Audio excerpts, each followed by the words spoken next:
নমস্কার বন্ধুরা, আশা করি আপনারা সবাই খুব ভালো আছেন। আজ আমি সন্ধেবেলার একটা টিফিন আপনাদের সাথে শেয়ার করব। তার জন্য গ্যাস জ্বালিয়ে কড়াই বসিয়ে তাতে পরিমাণের মতো জল আর 1 চামচ লবণ দিলাম। জলটা যখন ফুটে গেল তখন 2 প্যাকেট চাউমিন আমি ওর মধ্যে দিয়ে দিলাম। চাউমিন দুটো বেশিক্ষণ জ্বালাবো না, 5 মিনিটের মধ্যে ফুটিয়ে নামিয়ে নেব। লবণটা দিলে হয় কি, চাউমিনটা যখন তৈরি করব তখন চাউমিনটা খেতে আরও বেশি ভালো হবে। এবার একটা ঝুড়িতে নামিয়ে নিলাম ঠান্ডা করার জন্যে।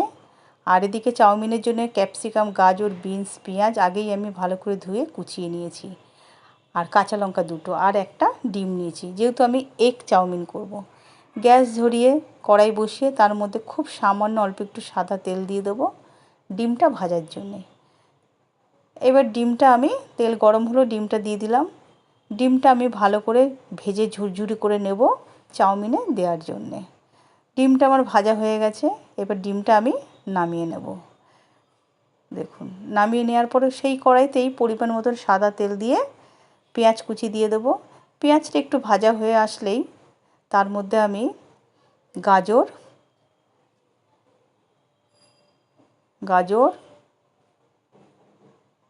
বিনস দিয়ে দেবো।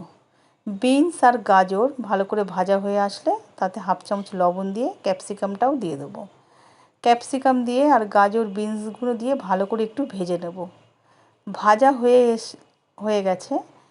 এইবার আমি সেদ্ধ করা চাউমিনটা দিয়ে দেবো। তার আগে আমি কাঁচা লঙ্কা কুচিটাও দিয়ে দেবো। চাউমিনটা দিয়ে দিলাম। চাউমিনটা এরকম ঝরঝরে হওয়া চাই, নাহলে চাউমিনটা ভালো লাগবে না খেতে। চাউমিন যদি বেশি সেদ্ধ হয়ে যায় কেমন একটা কাদা কাদা হয়ে যাবে, তখন আর ঝুরঝুরে হবে না।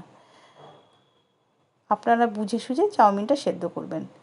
এবার চাউমিনের সাথে সবজিটা খুব ভালো করে মিশিয়ে নেব। দেখুন, একটাও আর কি চাউমিন কিন্তু কড়াইতে আমার লাগছে না। এইভাবে চাউমিন যদি আপনারা বাড়িতে করেন দারুণ খেতে হবে। এইবারে আমি 1 চামচ ভিনিগার দিয়ে দেবো আর 1 চামচ চিলি সস দিয়ে দেবো। চিলি সস আর ভিনিগার দিলে চাউমিনটা খেতেও ভালো হবে আর দারুণ টেস্ট হবে। এইভাবে আপনারা বাড়িতে চাউমিন করবেন, দোকানের চাউমিন আর কোনো দিনই আপনারা খাবেন না। এতটাই ভালো লাগে আর এতটাই টেস্ট হয়। একবার আমার কথা শুনে এইভাবে আপনারা বাড়িতে চাউমিন বানাবেন, দেখবেন কি দারুণ টেস্ট চাউমিনের। তবে সব কিছু ঠিকঠাক দিতে হবে। চাউমিনটা ওর সাথে ভালো করে সবজির সাথে মিশিয়ে নিলাম আমি। এবারে আমি মিশিয়ে প্রায় হয়ে গেছে। এবারে আমি সয়া সস দিয়ে দেবো। সয়া সস দিলে চাউমিনের একটা যে চাউমিনের মধ্যে সয়া সস দেওয়া মানে চাউমিনের কালারটা চেঞ্জ হবে আর একটা চাইনিজ ভাব আসে। হয়ে গেল। এবার দেখুন কালারটাও পুরো চেঞ্জ হয়ে গেল।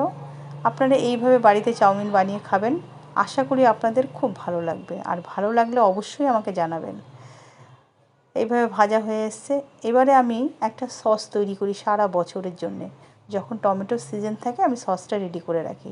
সেই সসটাই আমি এই চাউমিনে দেবো। আপনারা চাইলে আমার শর্ট ভিডিওতে গিয়ে দেখে দিতে পারেন। চাউমিনটার মধ্যে দিয়ে দিলাম সসটা, ভালো করে এবার মিশিয়ে নিলাম। দেখুন কি দারুণ কালার এসছে। আমার কিন্তু কড়াইতে একটুও চাউমিন লাগেনি, খুব সুন্দর ঝুরঝুরে হয়েছে আর খেতেও মারাত্মক টেস্ট হয়েছে। এবার যে ডিমটা আমি ভেজে রেখেছিলাম সেই ডিমটা এর মধ্যে দিয়ে দেবো।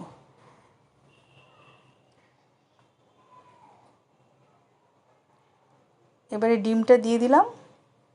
দেখুন ডিমটা দেওয়া হয়ে গেল। ডিমটা চাউমিনের সাথে খুব ভালো করে মেশাবো। আর চাউমিনের মধ্যে আমি আলাদা করে শসা আর পেঁয়াজ কুচিয়ে রেখেছি, সেটা দিয়ে আপনাদের আমি দেখাবো যে চাউমিনটা কেমন হয়। এইভাবে আপনারা চাউমিন বানিয়ে খাবেন, খুব ভালো লাগবে।